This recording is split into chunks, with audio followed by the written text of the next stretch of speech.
Salam à toutes et à tous. Aujourd'hui, on va traiter l'exercice 43, physique. On commence.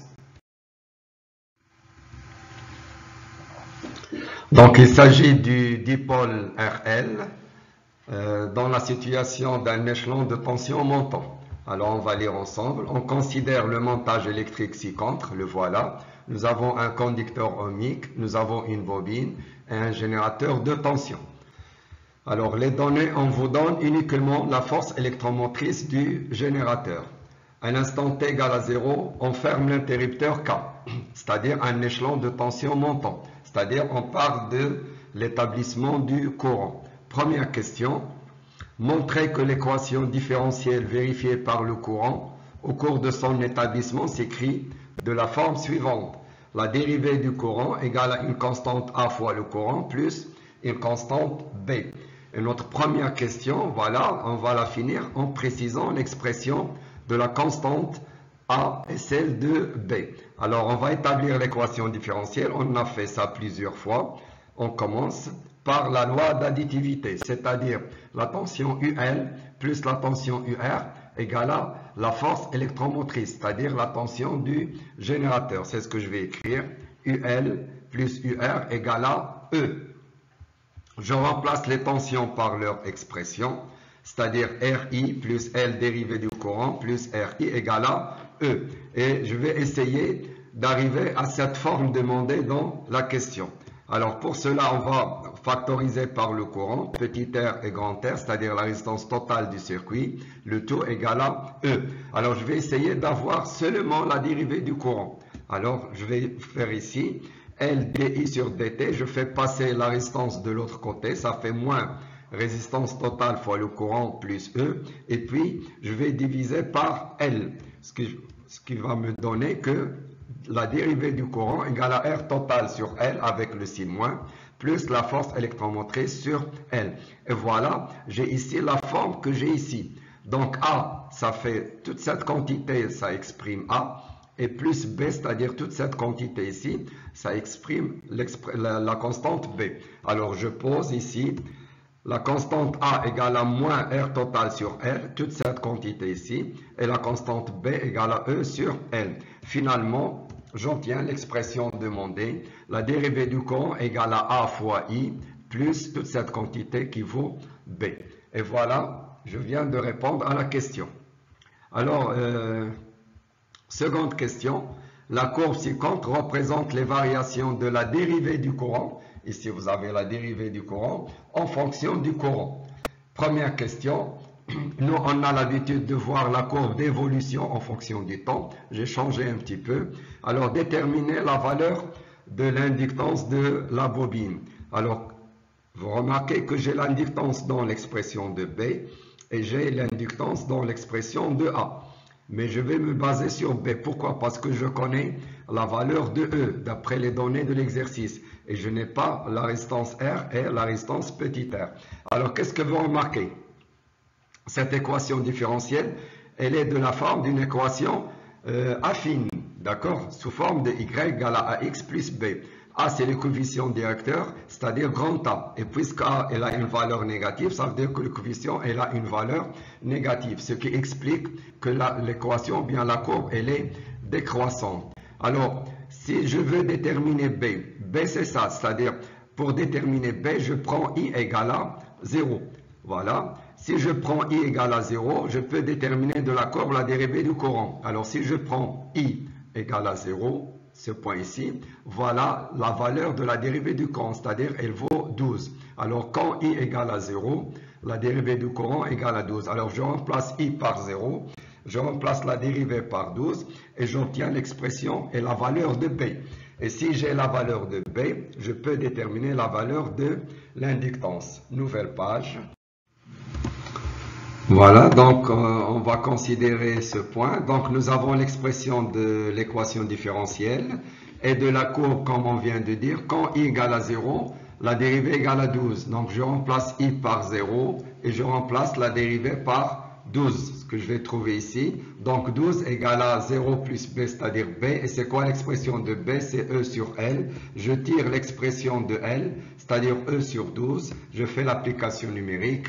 6 sur 12, elle vaut 0,5 Henri. Voilà, voilà, donc nous avons ici la valeur de l'inductance de la bobine. Question suivante. Question 2.2. Déterminer la valeur de la constante de temps taux du dipôle RL. Donc nous avons l'habitude d'utiliser la courbe d'évolution et la tangente AT égale à 0, ou bien l'expression de taux égale à L sur R total. Alors ici on n'a pas la courbe d'évolution et on n'a pas la résistance totale du circuit. Donc on va utiliser la constante A. Donc la constante A, on va voir, c'est à partir de la constante A, on va déterminer la constante de temps. Donc question 2, nous avons l'équation différentielle. Je vais essayer de tirer l'équation de A. Donc je fais passer B vers la gauche et je divise par I. Donc nous avons A égale à 1 sur I, facteur de la dérivée du courant, moins B. A c'est une constante. Donc je prends la courbe et n'importe quel point de la courbe. Et je prends une valeur de la dérivée, une valeur du courant à partir de la courbe. Et la valeur de B, on a déjà déterminé la valeur de B. Je prends la courbe, je prends n'importe quel point de la courbe, puisque A c'est une constante. Alors si je prends par exemple pour I, ou bien pour la dérivée égale à 0. Si la dérivée égale à 0, donc on aura le courant égal à 6 fois 10 moins 2. Je prends ce point par exemple. Voilà. De la courbe, quand la dérivée égale à 0, le courant, donc ça c'est l'ordonnée, c'est l'axe des Y, et ça c'est l'axe des abscisses. Donc I égale à 6, 10 moins 2 ampères. Et je remplace ici, comme ça je fais les calculs, je trouve la valeur de A. Donc 1 sur 6, 10 moins 2, la dérivée égale à 0, B c'est déjà trouvé 12, on trouve moins. Donc moins, ça explique que la courbe elle est décroissante. Donc il y a une deuxième méthode, qu'est-ce que vous remarquez? Ça c'est l'équation affine. Donc A c'est le coefficient directeur. Donc si vous calculez le coefficient de la courbe, vous avez calculé A. D'ailleurs ça c'est l'expression du coefficient. Alors soit vous calculez le coefficient directement, soit vous remplacez les valeurs de la dérivée et du courant. Donc vous allez trouver le même résultat. Alors je remplace A par son expression. Donc on a trouvé que A égale à moins R total sur L. Donc moins R total sur L égale à moins 200. Et sachant que taux, et voilà l'idée, c'est quoi taux? C'est L sur R total. Ici, nous avons l'inverse. Donc, ce que nous avons ici, c'est l'inverse de taux. Donc, je vais inverser cette valeur, ce résultat. Donc, je peux dire que taux égale à l'inverse de R sur L, c'est-à-dire l'inverse de 200, c'est-à-dire 1 sur 200, ce qui va nous donner 5, 10, moins 3. Alors, j'ai calculé A. C'est comme si j'ai calculé R total sur L. J'inverse le résultat et je détermine la valeur de taux sans connaître R et petit r. Voilà. Alors maintenant, pour la dernière question. Calculer l'énergie emmagasinée dans la bobine en régime permanent. Donc on a besoin de l'énergie magnétique de la bobine. Premièrement, on va rappeler l'expression de l'énergie magnétique. C'est 1 sur 2, 1 demi L I au carré. Si on veut calculer l'énergie en régime permanent, on a besoin de la valeur du courant en régime permanent. En régime permanent, on dit que I égale à IP, et dans ce cas, l'intensité, elle devient constante. En régime permanent, l'intensité, elle est constante. Et si l'intensité est constante, alors la dérivée égale à 0. Alors ici, on ne peut pas utiliser l'expression de IP, qui vaut E sur R total. On n'a pas R total. Donc voilà, on n'a pas la courbe pour déterminer IP. Donc c'est quoi l'astuce? L'idée, c'est que quand le courant est en régime permanent, il est constant, donc sa dérivée égale à 0. Et de la courbe, voilà. Quand est-ce que la dérivée égale à 0? Voilà le point 0. La dérivée égale à 0 en ce point.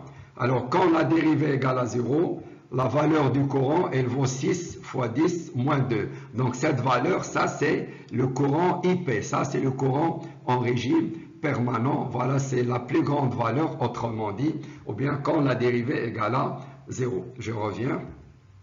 Voilà, je remplace de la courbe, IP c'est égal à 6, 10 moins 2 ampères. On vient de le justifier. Je remplace et je trouve le résultat final. L'énergie magnétique de la bobine égale à 9, 10 moins 4 joules. Voilà, donc c'est quoi le nouveau dans l'exercice? On a essayé de calculer la constante de temps l'inductance de la bobine, l'énergie magnétique, le courant en régime permanent, sans utiliser la courbe classique de l'évolution du courant. Voilà, j'espère que c'est clair. Bon courage. Merci.